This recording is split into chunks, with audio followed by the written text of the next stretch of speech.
Hello दोस्तों, कैसे हैं आप सब। राम जी की पाठशाला में आपका बहुत बहुत स्वागत है। उम्मीद करता हूँ आप सब अच्छे होंगे और आपकी तैयारी भी बहुत ही बेहतर ढंग से चल रही होगी। हम लोग संविधान में पढ़ रहे हैं और आज हमारा टॉपिक है महान्यायवादी यानी अटॉर्नी जनरल ऑफ इंडिया। एक बहुत ही इंपॉर्टेंट टॉपिक है और ज़्यादा बड़ा नहीं है, बहुत छोटा टॉपिक है, 7-8-10 मिनट में ख़त्म हो जाएगा, बट इसके फैक्ट उतने ही ज़्यादा इम्पोर्टेंट हैं। आज इनके फैक्ट्स को हम समझेंगे और आपको मैं कुछ एडिशनल फैक्ट्स भी बताऊंगा जो बहुत सारे लोग स्किप कर देते हैं और वहीं से आपके प्रश्न बन जाते हैं। तो उम्मीद करता हूं आप लोगों ने अभी तक वीडियो को लाइक कर दिया होगा और अगर आप चैनल पर नए हो तो सब्सक्राइब करना मत भूलिए। बिना देरी किए चलिए शुरू। इसका स्क्रीनशॉट ले लीजिए, उसके बाद मैं आपको एक्सप्लेन करना शुरू करूँगा ये क्या है, कैसे है, किस तरह से है। सबसे पहले देखिए, जो भारत का महान्यायवादी होता है जिसको अटॉर्नी जनरल ऑफ इंडिया कहते हैं, उसका जिक्र मिलता है संविधान के अनुच्छेद 76 में। किसमें? संविधान के अनुच्छेद 76 में। आपसे सीधे पूछा जाएगा कि भारत के जो महान्यायवादी है, जो अटॉर्नी जनरल ऑफ इंडिया है, उसका जिक्र कौन से आर्टिकल में है, तो आपको बोलना पड़ेगा आर्टिकल 76 में इसका जिक्र किया गया है भारत के महान्यायवादी का। अब ये भारत का महान्यायवादी अटॉर्नी जनरल, ये एक्चुअली में है क्या, ये किस टाइप का पद है, ये किस टाइप का पोस्ट है, ये किस टाइप का रैंक है, ये हमको थोड़ा देखना पड़ेगा। तो 3 बातें आपको महान्यायवादी के विषय में याद रखना ज़रूरी है। पहली बात, जो महान्यायवादी होता है वो सर्वोच्च न्यायालय में यानी कि वह सुप्रीम कोर्ट में भारत सरकार का वकील होता है। क्या होता है? भारत सरकार का वकील होता है। महान्यायवादी क्या होता है? सुप्रीम कोर्ट में भारत सरकार का वकील होता है। दूसरा, भारत का सर्वोच्च विधि अधिकारी होता है। भारत का सर्वोच्च विधि अधिकारी होता है यानी कि भारत के जितने भी कानून के, विधि के, लॉ के जितने भी अधिकारी हैं, उसमें सबसे बड़ी जो पोस्ट है, सबसे ऊंची जो रैंक है, वो कौन सी है? वो अटॉर्नी जनरल ऑफ इंडिया है, भारत का महान्यायवादी। पहली बात, सुप्रीम कोर्ट में सरकार का वकील है। दूसरी बात, भारत का सर्वोच्च विधि अधिकारी है। तीसरी बात है, भारत सरकार का मुख्य कानूनी सलाहकार है, यानी भारत सरकार का मुख्य विधिक सलाहकार है। कौन सा? मुख्य कानूनी कहो या विधिक कहो, एक ही बात है, विधिक सलाहकार है। यानी कि कोर्ट में जाएगा तो सरकार की वकालत करेगा। दूसरी बात है, सर्वोच्च विधि अधिकारी है और सरकार को कानूनी मामलों में सलाह देगा कि भाई देखो ये चीज़ है, ये चीज़ है, ये चीज़ है, ये चीज़ है। ये सारी बातें हैं, ठीक है, ये बात समझ में आई आपको। उसके बाद जो महान्यायवादी की नियुक्ति के बारे में बात होती है, वो बात होती है आर्टिकल 76A में। 76 के पहले भाग में अनुच्छेद 76(1) में महान्यायवादी की नियुक्ति की बात होती है। और महान्यायवादी को कौन नियुक्त करते हैं? भारत के राष्ट्रपति महान्यायवादी को नियुक्त करते हैं। इससे पहले हम राष्ट्रपति को पढ़ के आ चुके हैं और उसमें उनके नियुक्ति संबंधी अधिकारों में सबसे पहले जो नाम लिया गया है प्रधानमंत्री और मंत्रिपरिषद के बाद में, वो मैंने आपको महान्यायवादी के बारे में ही बताया था। महान्यायवादी की नियुक्ति करते हैं राष्ट्रपति। किसकी सिफारिश पर? सामान्यतः ये सिफारिश मंत्रिमंडल या प्रधानमंत्री की ही होती है। ये बात आपको याद रखना ज़रूरी है। अब बात कर लेते हैं योग्यताएं क्या हैं। महान्यायवादी बनने के लिए योग्यताएं क्या हैं? तो महान्यायवादी बनने के लिए योग्यताएं बिल्कुल सेम वही हैं जो सुप्रीम कोर्ट में जज बनने के लिए, जो सुप्रीम कोर्ट में न्यायाधीश बनने के लिए हैं। सुप्रीम कोर्ट का न्यायाधीश equal to attorney general. Simple सी बात है। सबसे पहले क्या होना चाहिए? भारत का नागरिक होना चाहिए। जो भी व्यक्ति महान्यायवादी बनना चाहता है उसका भारत का नागरिक होना ज़रूरी है। दूसरी शर्त है, हाई कोर्ट में 5 वर्ष तक जज रहा हो, किसी भी 1 या 2 हाई कोर्ट में। ऐसे भी हो सकता है कि किसी एक में ही 5 रहा हो या किसी 2 हाई कोर्ट में 2.5, 3 साल या 2 साल, 4 साल या 1 साल, इस तरह से रहा हो। मतलब कुल मिला के बात यह है कि हाई कोर्ट में 5 साल तक जज रहा हो या हाई कोर्ट में 10 साल तक वकालत की हो। हाई कोर्ट में 5 साल तक जज रहा हो या हाई कोर्ट में 10 साल तक वकालत की हो या राष्ट्रपति की निगाह में एक कुशल विधिवेत्ता हो, यानी कानून का एक जानकार हो।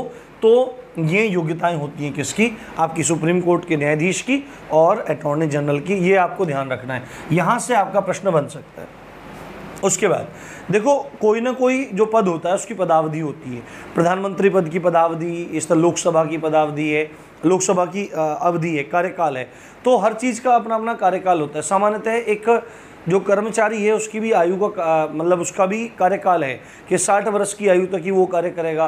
कुछ में जो आपके हाई कोर्ट्स हैं उसमें 62 साल है, सुप्रीम कोर्ट में 65 साल है, इस तरह से करके है अलग अलग सबकी। बट जो अटॉर्नी जनरल है उसकी कोई भी पदावधि नियत नहीं है, वह राष्ट्रपति के प्रसाद पर्यंत कार्य करता है। राष्ट्रपति चाहे तो उसे 1 साल के लिए पद पर रखे, चाहे उसे 10 साल के लिए पद पर रखे, या उसको 16, 17 साल या 20 साल के लिए भी वो अटॉर्नी जनरल के पद पर रख सकता है। ठीक है। और एक चीज़ और, ये जो होता है महान्यायवादी होता है, महान्यायवादी का एक फिक्स वेतन नहीं होता। जैसे भारत के राष्ट्रपति का एक फिक्स वेतन होता है, प्रधानमंत्री का फिक्स वेतन है, हर किसी व्यक्ति का एक नियत वेतन है। पर जो भारत का महान्यायवादी है इसका कोई भी नियत वेतन नहीं होता और राष्ट्रपति के अनुसार इनको वेतन दिया जाता है। जैसे राष्ट्रपति को उचित या अनुचित लगता है उसी के ऊपर विचार करके भारत के महान्यायवादी का आपका वेतन निर्धारित होता है। ठीक है, ये बात आपको ध्यान रखनी है। अब क्योंकि वेतन इसका नियत नहीं होता, इससे संबंधित एक फैक्ट आगे हम देखेंगे। अब अधिकारों की चर्चा कर लेते हैं कि जो महान्यायवादी होता है इसके अधिकार क्या क्या हैं, कैसे कैसे मतलब ये काम करता है या कहाँ कहाँ काम कर सकता है। तो मोस्ट इम्पोर्टेंट है, ये बहुत बार पूछा जाता है कि जो भारत का महान्यायवादी है वो कहाँ कहाँ पे सुनवाई कर सकता है, वो कहाँ कहाँ पे एक जज की तरह से काम कर सकता है।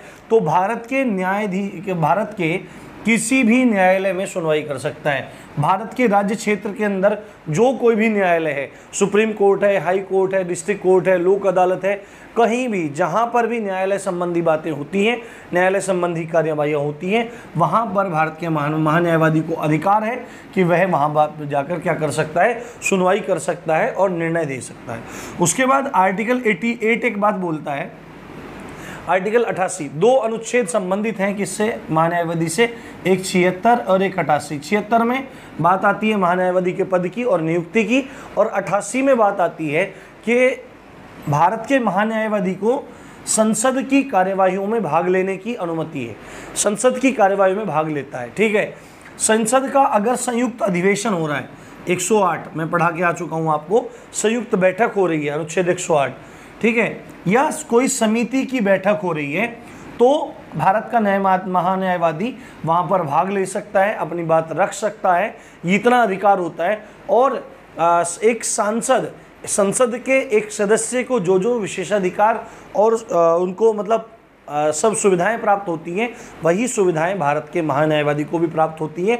आपको यह चीज़ ध्यान रखनी बहुत ज़्यादा ज़रूरी है। संसद की कार्यवाही में भाग लेगा, संयुक्त बैठक में भाग लेगा, समिति की बैठकों में भाग लेगा, बट वोट नहीं कर सकता, वहाँ पर जाकर मत देने का अधिकार महान्यायवादी के पास नहीं है। ये बात आपको ध्यान रखना ज़रूरी है। उसके बाद कुछ आवश्यक तथ्य इनसे संबंधित हैं, जानना जरूरी है। सरकार की अनुमति के बिना महान्यायवादी कुछ काम नहीं कर सकते हैं, सरकार की अनुमति के बिना कोई काम नहीं कर सकते हैं। रिटायर होने के बाद सरकार की अनुमति के बिना किसी भी कंपनी में डायरेक्टर नहीं बन सकते हैं। अगर सरकार अनुमति देती है तो बन सकते हैं, नहीं देती तो नहीं बन सकते। आपराधिक मामलों के आरोपियों को आपराधिक मामले के आरोपियों को, देखो मामले दो होते हैं, एक तो मतलब सिविल मामले होते हैं और क्रिमिनल मामले होते हैं। सिविल मामले होते हैं किससे संबंधित, रुपया पैसा जमीन जायदाद इससे संबंधित होते हैं, और आपराधिक मामले चोरी लूट डकैती मर्डर रेप ये सब चीज़ें ये आपराधिक मामलों में आता है। तो आपराधिक मामलों के आरोपियों को नहीं बचाएगा सरकार की बिना अनुमति के, ना ही तो किसी कंपनी में निदेशक बनेगा, डायरेक्टर बनेगा, ना ही आपराधिक मामले के आरोपियों को बचाएगा। और तीसरी बात है, महान्यायवादी प्राइवेट प्रैक्टिस भी नहीं कर सकता, क्योंकि वकील होता है, ठीक है, या जज भी रहता है, तो कोई भी वह प्राइवेट प्रैक्टिस नहीं कर सकता है, अपनी निजी प्रैक्टिस वह नहीं कर सकता है। ये बात आपको ध्यान रखनी ज़रूरी है। ठीक है, अब देखो, क्योंकि महान्यायवादी का जो वेतन होता है वो राष्ट्रपति नियत करते हैं, एक फिक्स वेतन नहीं होता, राष्ट्रपति के अनुसार वेतन दिया जाता है। और इसी बात को ध्यान में रखते हुए एक बात बोली जाती है, एक फैक्ट है कि महान्यायवादी एक सरकारी कर्मचारी नहीं होता है। ये आपसे पूछा जा सकता है पेपर में कि क्या महान्यायवादी एक सरकारी कर्मचारी होता है, तो 99.99% बंदा जो पढ़ा नहीं होगा वो एकदम से बोल देगा कि वह सरकारी कर्मचारी होता है। बट भारत का महान्यायवादी एक सरकारी कर्मचारी नहीं होता है, ये बात आपको ध्यान रखनी है। सबसे पहले जो महान्यायवादी थे वो थे MC सीतलवाड़। कौन थे? MC सीतलवाड़ थे। और लगभग 1950 से 1963 तक ये पद पर रहे महान्यायवादी की, जो अब तक का सबसे ज़्यादा पद को धारण करने वाले व्यक्ति हैं, इतने लंबे समय तक पद को धारण करने वाले व्यक्ति हैं MC सीतलवाड़। और वर्तमान में सन 2017 से अब तक बने हुए हैं के वेणुगोपाल, जो भारत के 15वें महान्यायवादी हैं, यानी 15वें अटॉर्नी जनरल हैं। ठीक है, तो इसी तरह से आपकी और भी सीरीज चलती रहेंगी। अपना प्यार देना ना भूलिए। रामजी की पाठशाला आप ही का परिवार है। इसी तरह से हम लोग आगे बढ़ते रहेंगे इसी अच्छी बात के साथ। आप देख रहे थे रामजी की पाठशाला।